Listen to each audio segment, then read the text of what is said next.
کراچی میں زمان town police کا منشیات فروشوں کے خلاف کریک ڈاؤن جاری۔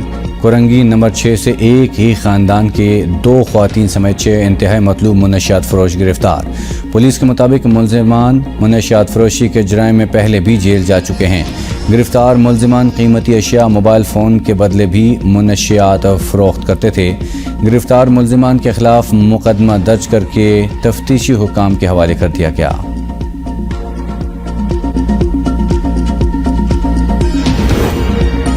کراچی میں پولیس ہیڈ آفس کے قریب پیزا شاپ لوٹ لی گئی۔ آئی چندی گڑھ روڈ پر واقع پیزا شاپ پر ڈکیتی کی واردات C C T V footage ABN news نے حاصل کر لی۔ ملزمان نے آئی چندی گڑھ روڈ پر واقع پیزا شاپ میں چند سیکنڈ میں واردات کی اور بآسانی فرار ہو گئے۔ فوٹیج میں ملزمان کے چہرے واضح طور پر نظر آ رہے ہیں۔ ملزمان نے موبائل اور رقم چھینی اور فرار ہو گئے۔ آئین کے مطابق نگران حکومت کا فیصلہ اتحادی جماعتوں سے مل کر کرنا ہے۔ آج اپوزیشن لیڈر سے دوبارہ ملاقات ہوگی۔ وزیراعظم شہباز شریف نے کہا اپوزیشن لیڈر سے مل کر فیصلہ کیا تھا کہ نام وقت سے پہلے پبلک نہیں کریں گے۔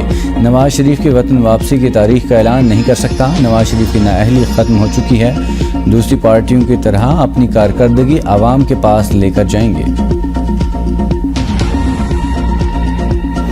سندھ اسمبلی تحلیل کر دی گئی۔ گورنر سندھ نے وزیر اعلیٰ کی سفارش پر صوبہ اسمبلی توڑنے کی اسمبلی پر دستخط کیے۔ اسمبلی تحلیل کا نوٹیفیکیشن جاری۔ سندھ اسمبلی مقررہ مدت سے 1 روز قبل تحلیل کی گئی۔ سندھ اسمبلی کی مدت 4 سال 11 ماہ اور 29 دن رہی۔ سندھ میں نگران وزیر اعلیٰ کا چناؤ پی پی کی جانب سے صدیق میمن اور سابق جسٹس مقبول باقر کا نام سامنے آ گیا۔ شعیب صدیقی، سابق سیکرٹری خزانہ یونس ڈھاگا اور ڈاکٹر صفدر عباسی GDA اور MKM کے متفقہ امیدوار۔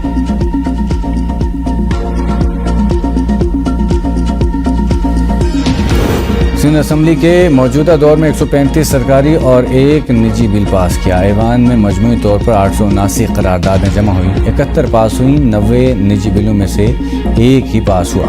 درجنوں تحریک التوا جمع ہوئیں مگر بحث صرف 12 پر ہوئی۔ 7 تحریک استحقاق ایوان میں پیش ہوئی۔ 1 پر کارروائی ہوئی۔ 5 سالوں میں 11 گھنٹے طویل اور 5 منٹ کے مختصر ترین اجلاس بھی ہوئے۔ مختلف محکموں سے متعلق 8000 سے زائد سوال جمع ہوئے جن میں سے 2600 کے قریب سوالوں کے جوابات دیے گئے۔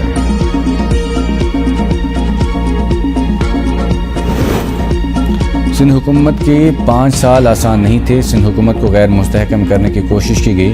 کیسز بنائے گئے۔ سندھ حکومت نے بہتر انداز میں مشکلات کا مقابلہ کیا۔ وزیر اعلیٰ سندھ مراد علی شاہ کا صوبہ اسمبلی سے الوداعی خطاب کہا۔ مخالفین نے سندھ حکومت کو غیر مستحکم کرنے کی کوشش کی۔ اسمبلی کی کارروائی کو مختلف بہانوں سے روکنے کی کوشش کی گئی۔ روز کہا جاتا تھا مراد علی شاہ وزیر اعلیٰ ہٹنے والا ہے مگر چیئرمین صاحب نے ہمت بڑھائی۔ میں جیل بھی گیا تو وزیر اعلیٰ تبدیل نہیں ہوا۔